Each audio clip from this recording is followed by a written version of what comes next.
And so as we just heard, South Korea is making last-minute efforts to strike a trade agreement with the United States before the August 1st deadline set by U.S. President Donald Trump. For more on this, we're joined by Professor Min Jeong-hun, professor at Korea National Diplomatic Academy. Professor Min, thanks for joining us this morning. Good morning. So although the meeting set for Friday, the 2+2 meeting, has been canceled, it appears that the industry minister and the top trade negotiator will still be able to hold meeting with their American counterparts, right? Yes, as you mentioned, I think that South Korea's top officials for trade and economy are meeting their American counterparts for trade talks sometime this week. And the meeting comes just a week before the scheduled end of the U.S. pause on reciprocal tariffs on South Korea. And I think that the key issues of the trade talks include trade balance, non-tariff barriers, and creating high-paying jobs in the United States. And to this end, U.S. want to reduce its trade deficit on South Korea, opening South Korean markets and the South Korea investment to the United States. Meanwhile, South Korea want to lower reciprocal tariffs and sectoral tariffs on orders, steel and aluminum.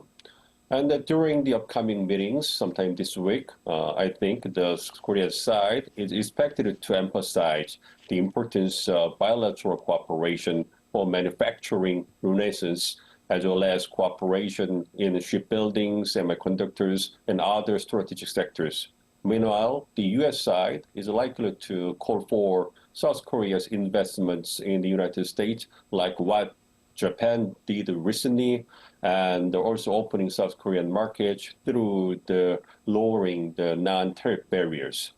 And specifically, these include quarantine measures for U.S. agricultural imports, proposed rules for regulating monopolistic online platforms, and the ban on foreign tech companies storing high precision map data on overseas servers. So currently, South Korea is making an all-out effort in its tariff negotiations with the United States. So I expect that they will reach an agreement that would be beneficial for both countries sometime later. I see. And South Korea's foreign minister could also meet with his American counterpart in Washington. So if that happens, what might be discussed there? Yes, again, South Korean government is making its all-out effort in its tariff negotiations with the U.S. Specifically, newly appointed foreign, trade, and economic ministers and special presidential envoys, top security advisor, and lawmakers. Even lawmakers from both the major parties are visiting Washington this week. So it shows that South Korea is making a last-ditch effort by mobilizing all available political, administrative, and business capabilities to convince the Trump government to work together on a new deal within the next 10 days. And as you know, on Sunday, the National Security Advisor Ri Sung-nak arrived in Washington, and it is expected that he would meet with his counterparts like the Marco Rubio and have discussions on trade negotiations and broader alliance issues. And the Foreign Minister Jo Hyun is also planning to visit Washington sometime this week to meet his U.S. counterparts, like Secretary of State Marco Rubio. And Minister Jo mentioned that talks with the U.S. should not be seen as a zero-sum game and approach it from a broader perspective to find a win-win situation and further strengthen the ROK-U.S. alliance by thoroughly examining all aspects of comprehensive packages. And in addition, special presidential envoys led by former Korea Chamber of Commerce and Industry, KCCI Chairman Park Yong-man, also plans to visit Washington this week. So the South Korea's all-out efforts shows that the trade negotiations with the United States or the Trump government could make a huge impact on its economy and overall relationship with the United States. Right, that clearly shows that South Korea is making a lot of efforts to reach a trade deal. And in the meantime, Japan reached a trade agreement with the Trump administration yesterday. So based on what Japan gained and conceded to secure the deal, what do you think an agreement will look like for South Korea?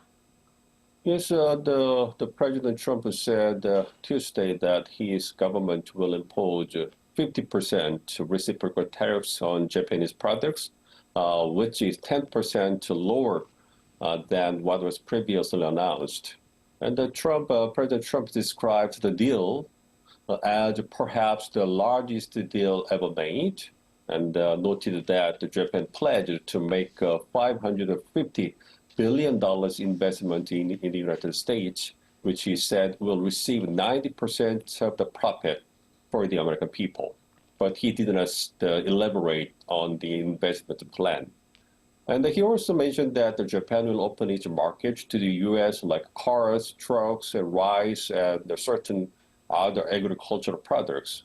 So it is expected that South Korea will take into account details of the trade deal between U.S. and Japan and may use it as a possible reference for its trade negotiations with Washington.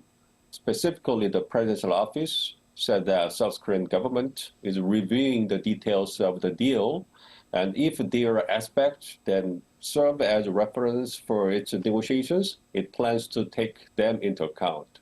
And personally, I think that considering that South Korea is in a similar situation with Japan in its trade negotiations with Washington, what Japan got from the trade deal from the United States will be a meaningful reference or threshold that South Korea needed to achieve in the upcoming trade deal with Washington. For example, if Seoul could get 15% reciprocal tariffs and 12.5% sectoral tariffs on autos or the cars, and possibly reduced tariffs on steel and aluminum, unlike Japan, it is likely that the deal would be possibly received in both countries. Right, we'll have to see if South Korea does manage to reach a deal this week. All right, Professor Min, I'm afraid that's all the time we have for today. Thank you so much for your insight. We appreciate it. Thank you.